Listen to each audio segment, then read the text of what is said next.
to school to learn, girl, things you never knew before.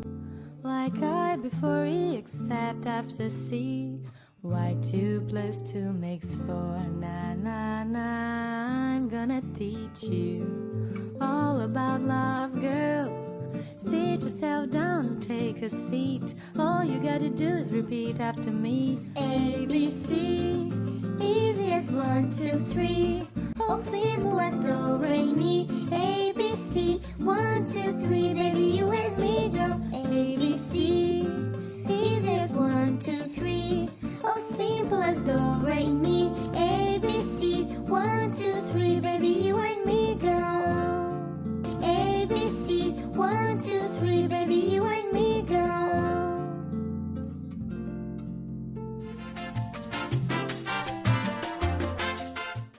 A 3-year-old baby fresh out of the hospital may not be able to speak yet, but they can already communicate with us through their actions. What should be the first set of our baby's developmental skills? And here with us today is Dr. Francis Di Malanta, an expert in the field of developmental and behavioral pediatrics, and he is also an active consultant of the St. Luke's Medical Center, and he is here today to tell us about our baby's milestone. Upon birth, actually when the baby is born and the first reaction to sound or to a parent's touch, how the baby will be able to breastfeed is all part of our screening, whether a child may be at risk for some delays. From the moment pala na a baby is born. But for this episode, we are lucky to have with us twins. The twins that we have today, yan, ay anak nila, Ken and Lloyd. Ken and Lloyd Lim. Hi, parents! Welcome to Parentin.tv Twins. Hello. Yes, so we have Alex and Max. So why is it important, Doc, to know about milestones? So that parents can be helped in finding out whether there are some delays as compared to the age group of their children. So for example, let's say, if at this age, yes, what do we watch out for here? Is their ability to, like when they're lying down like this, it's normal to see that their hands are fisted. If you notice, she's startled. So yung nagugulat is actually part of your moro reflex. So we watch out for it. It's a good sign. Pag hinawakan mo biglang nagre-react. Diba akala ng iba magugulatin yung bata. But actually, it's a moro reflex. So we try to check for your plantar here. What's a plantar? The reflex here in the feet, okay? That when we hold it this way, it's gonna fold in. Okay? So this one, there. Ganun yun. Dapat pag pinipress sa plantar pa. It's being the plantar side. Actually, it's the pediatrician who also does this. And then they're the ones who will alert the parents whether there is a need for a referral to a developmental pediatrician.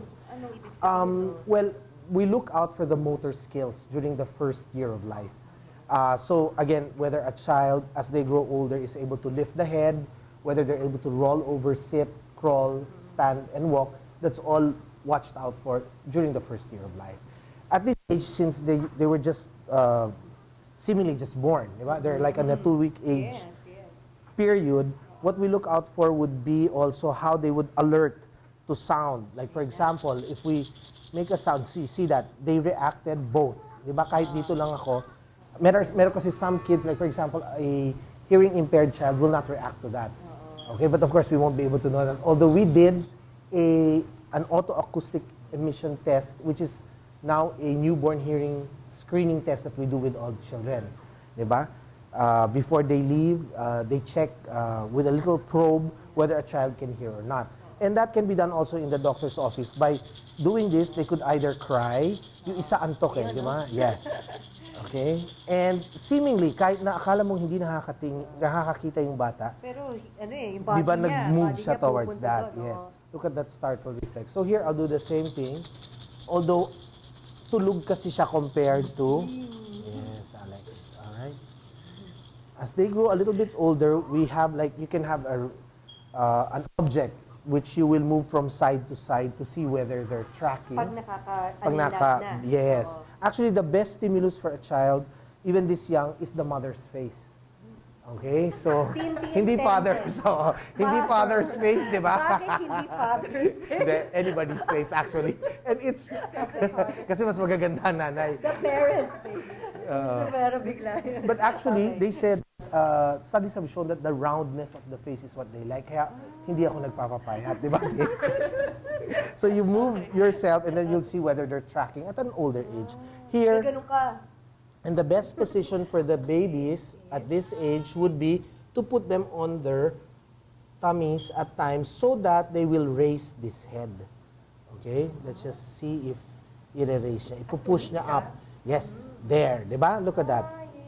Pero lahat tayo, takot tayong ilagay siya sa position na ganito dahil sasabihin ng mga nanay, sudden infant death syndrome. Diba? Pero being Filipinos, ang daming nagmimiron sa mga bata. May lolang both sides, may yaya yan, dalawa, two each. Okay? So, somebody's always watching the child, which makes it easier for us to prevent that sudden infant death. In the States, wala kasi nagbabantay at mas malalambot yung kanilang kutsyon. So, sometimes naiiwan yung bata, hindi na nakikita. So, hindi na maganda, makakain. masyadong malambot na kutsyon. Yes, yung tama lang, no? Oo. So what should be the major concerns of us parents at this age, 2 weeks? To 1 month old, no, is that you would have a response to any sounds that you make. It could be like a tap here, okay, or the door closing and they will startle. And then like I said, to check the hands, because sometimes they will keep moving one side as compared to the other. Then that would mean that the other side is weak. So here you can see them moving, yes, like both arms, both feet, okay? Alam ba ni Daddy? Yeah, you can. Pwedeng idapa. Yon.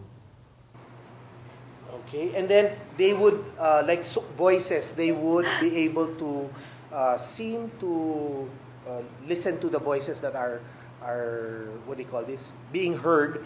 And a common misconception is to have the environment too quiet. Hindi dapat. Kasi nga, di ba dapat, kundi masasanay sila sa masyadong tahimik. And imagine, the child came from the womb na pagkasikip-sikip.